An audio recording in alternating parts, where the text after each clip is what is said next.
Assalamualaikum warahmatullahi wabarakatuh. Halo teman-teman, jumpa lagi bersama saya. Di kesempatan kali ini saya akan membuatkan tutorial, yaitu membuat sebuah program CRUD dengan Android ya teman-teman. Yang dimana di sini saya menggunakan Android Studio dan databasenya kita menggunakan MySQL. Berikut adalah program CRUD yang sudah saya buat. Di sini saya akan melakukan testing pada aplikasi tersebut, apakah berhasil atau tidak. Di sini saya akan mencoba menginputkan data.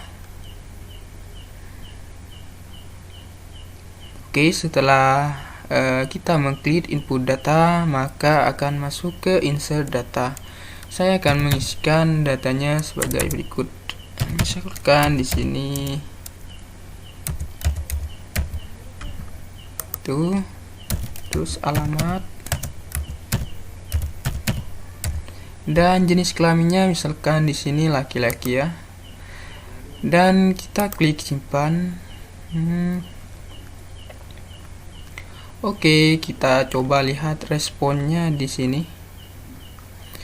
Dan di sini berhasil ya teman-teman.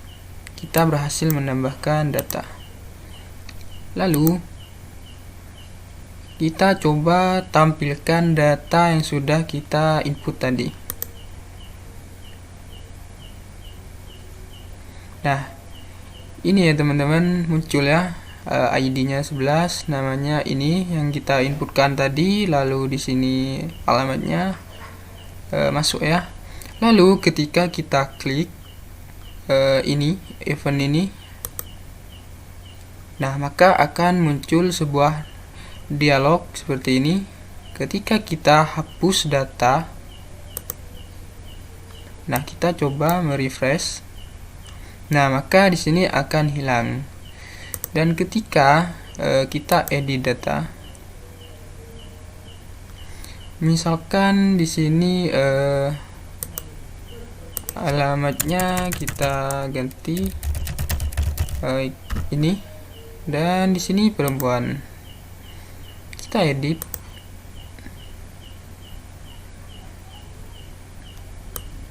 Fresh. Nah, di sini berhasil ya teman-teman mengedit data. Jadi ini adalah program sederhana yang sudah saya buat. Dan ya, sebelum masuk ke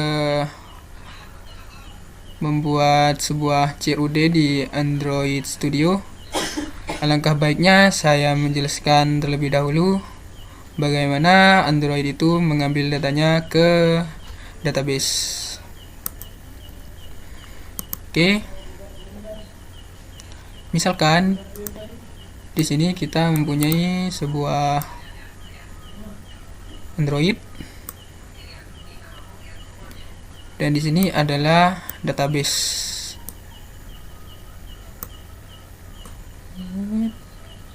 Nah, sekarang seperti ini. Nah, Android itu tidak bisa langsung mengambil langsung ke database-nya. Tidak bisa langsung mengambil data dari database. Nah, bagaimana Android itu mengambil datanya ke database, mengambil data ke database? Nah, di sini kita membutuhkan sebuah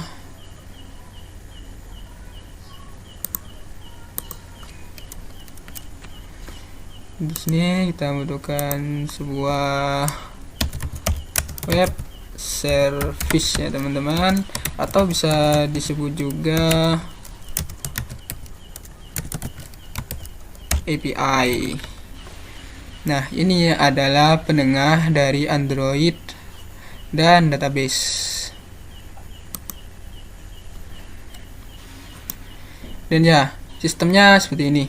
Android itu mengambilnya ke web service, dan web service membantu Android mengambil datanya ke database.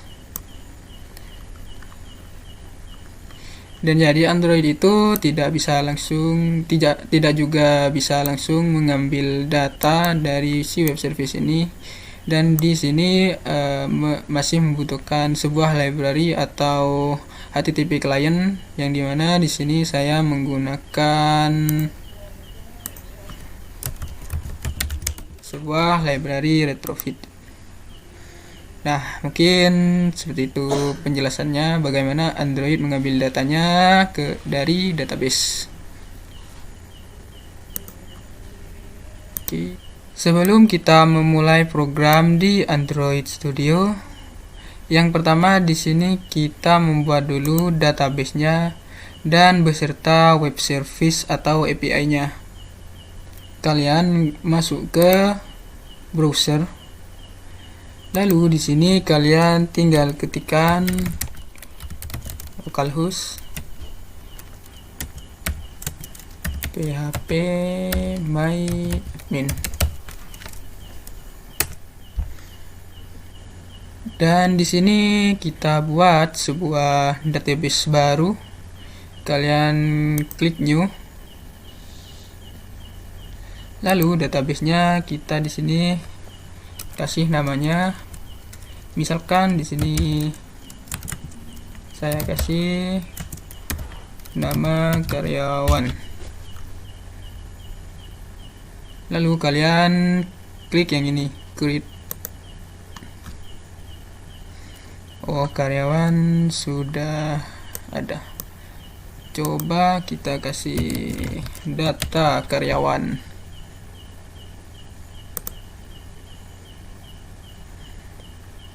Nah, di sini berhasil membuat database-nya. Lalu kalian di sini buat sebuah tabel. Misalkan di sini TB karyawan. Dan kolomnya di sini 4 ya.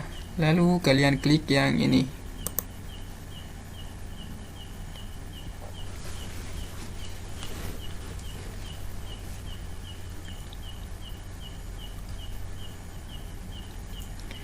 Nah, di sini kita kasih sebuah variabel ya. Di sini ID, di sini nama. Lalu ini adalah alamat, misalkan. Lalu jenis kelamin. Oke. Di ID kita menggunakan integer. Dan ya, di sini kita centang auto incrementnya. Oke. Dan di nama kita menggunakan tipe varchar. Di alamat sama varchar juga, jenis kelamin juga varchar. Dan kita kasih lengthnya. Misalkan di sini kalau nama misalkan 100 ya. Alamat, oh di sini alamat saya kasih tag aja. Jenis kelamin misalkan 20 karena hanya tulisan laki-laki dan perempuan, tidak cukup panjang. Lalu kalian klik save.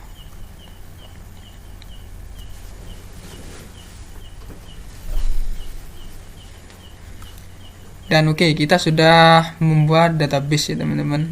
Lalu yang kedua, kita membuat web service-nya. Yang dimana nanti web service ini berupa tampilan JSON ya teman-teman. Dan ya, di sini kalian masuk ke tag editornya, yang dimana di sini saya menggunakan Visual Studio Code, atau kalian juga menggunakan tag editor yang lain seperti Notepad, Sublime. Namun di sini saya menggunakan Visual Studio Code biar lebih mudah. Dan di sini teman-teman buat sebuah folder baru ya. Oh, kita buat dulu foldernya di C. Kalian masuk ke sam pp. Dan di sini kalian pilih folder yang namanya htdoc. Nah, di dalam htdoc ini kalian buat sebuah folder baru. Misalkan di sini namanya CRUD karyawan. Nah, setelah selesai, kalian close aja, lalu masuk lagi ke Visual Studio Code-nya. Lalu kalian pilih yang ini, open folder, dan kalian masuk ke folder yang sudah dibuat tadi, exam tdoc ya. Lalu di sini yang tadi itu CRUD karyawan ini. Lalu select folder.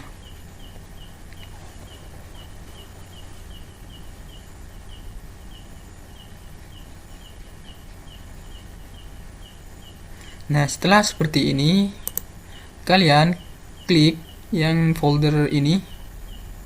Lalu kalian klik yang ini. Nah, itu adalah new file ya, maksudnya. Sini kalian kasih koneksinya dulu. Di sini saya menamakan koneksi.php. Ya, di sini saya menggunakan bahasa pemrograman PHP ya, teman-teman, untuk membuat sebuah web service-nya. Nah, di sini saya sudah mempunyai shortcode-nya. Saya tinggal kopas aja. Dan ya, nanti saya juga akan membagikannya di link deskripsi. Lalu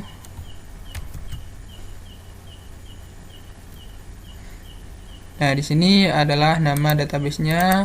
Kita sesuaikan dengan nama database yang sudah kita buat tadi. Misalkan di situ kan saya menamakan database karyawan. Oke, setelah selesai, Ctrl S. Lalu kalian coba di browser, ketikkan localhost, lalu folder tadi CRUD karyawan. Nah, ini kita klik. Nah, kalau semisal tampilannya blank seperti ini, artinya tidak ada error atau sudah terhubung ke database. Kita masuk lagi ke Visual Studio Code-nya. Dan ya, di sini kita membuat tampil data ya, teman-teman. Kita kasih nama tampil semua .php. Oke, di sini saya juga menyediakannya. Sudah komplit di sini ya, teman-teman. Saya tinggal kopas saja.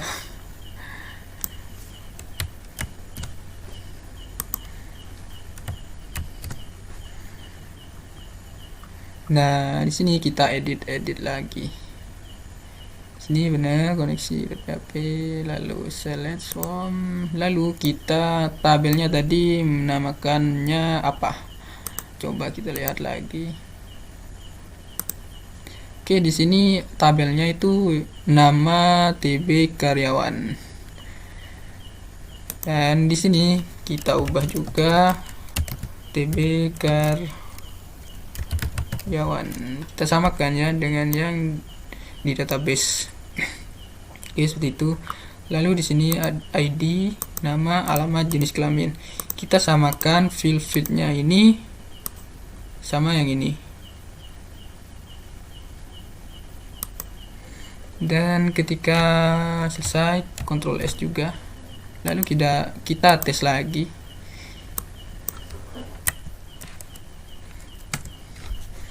Di sini tampil semua, kita klik.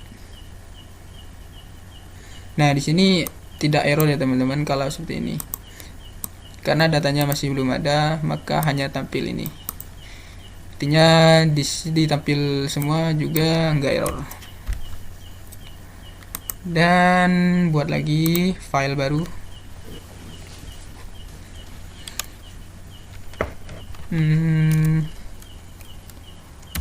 Tambah data.php. Lalu saya juga mengkopasnya dari ini.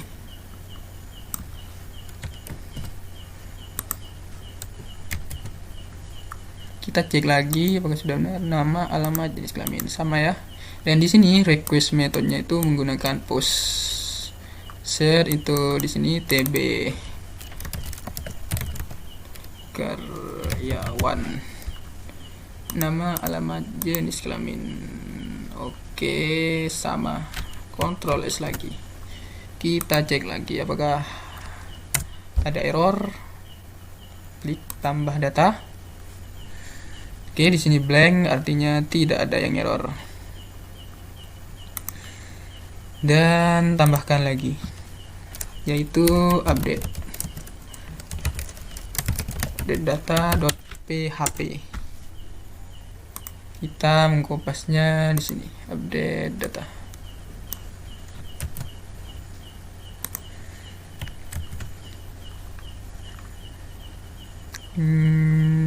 ID, nama, alamat, jenis kelamin.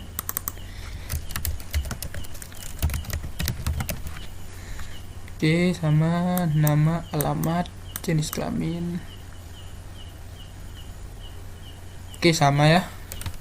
Ctrl S jika sudah sama.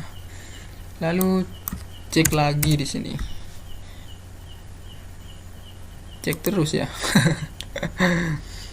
Iya, biasa biar kita bisa tahu yang mana yang error. Di sini juga blank, artinya juga nggak ada yang error. Yang terakhir tinggal tambahkan delete ya teman-teman. Delete data. Kita kopas juga di sini.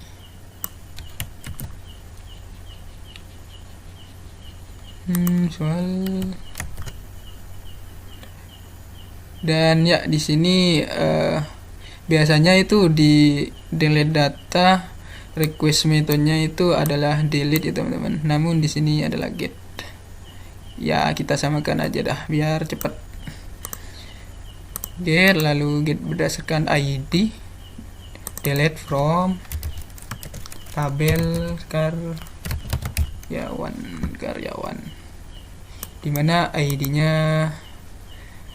berdasarkan ID nanti kita menghapusnya. Save aja lalu kita coba di sini.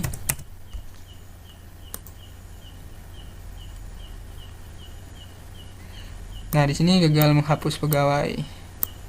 Artinya ini tidak bisa menemukan yang mana yang dihapus karena datanya masih belum ada.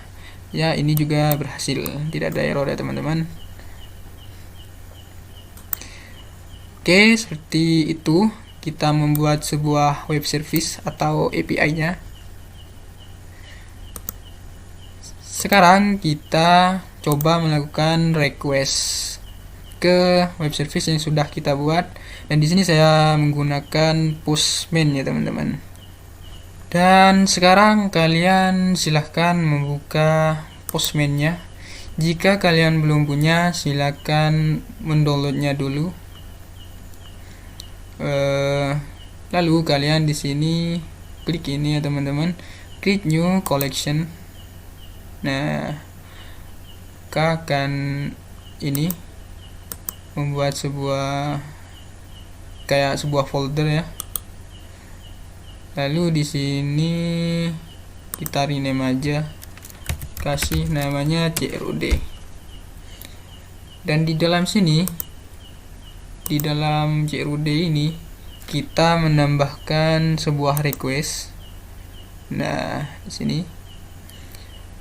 Dan namanya kita ganti misalkan tampil semua data. Ya, di sini kita menggunakan metode get ya teman-teman. Lalu di sini disuruh memasukkan URL. Kita masuk ke ini, localhost. Lalu kalian ketik yang tampil semua. Di sini teman-teman salin aja URL-nya. Lalu kalian masukkan ke sini. Kita tinggal klik send. Dan ya, di sini berhasil juga, namun belum ada datanya. Lalu tambahkan add request, tambah request baru.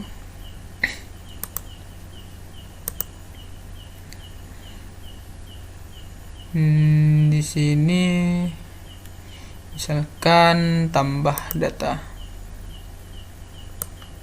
Oke, kalian copy juga.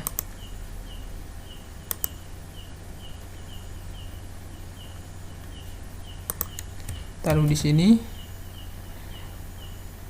Ditambah data, kita menggunakan metode post. Metode requestnya itu kita menggunakan post.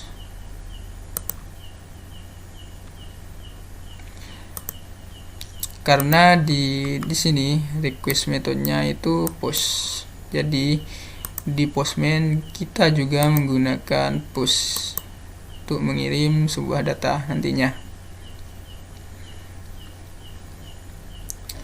Nah, di sini kita mengirimkan sebuah nama, alamat, jenis kelamin ya teman-teman. Lalu kalian masuk ke body, lalu ini form URL encode, nama, alamat,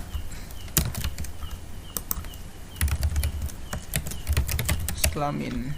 Kita coba tambah data di sini. Misalkan di sini namanya adalah Samsul Arifin, alamatnya adalah Pandan, misalkan jenis kelamin laki.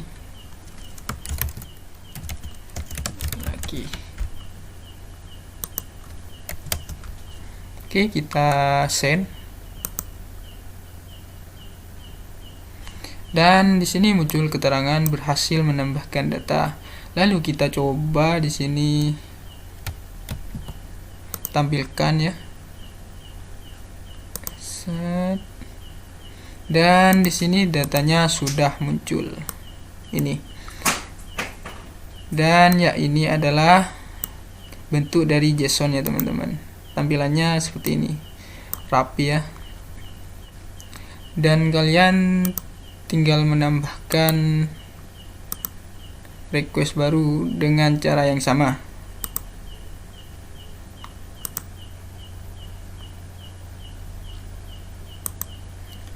Dan setelah kalian selesai membuat seperti ini semua, kita langsung aja ke program di Android Studio nya.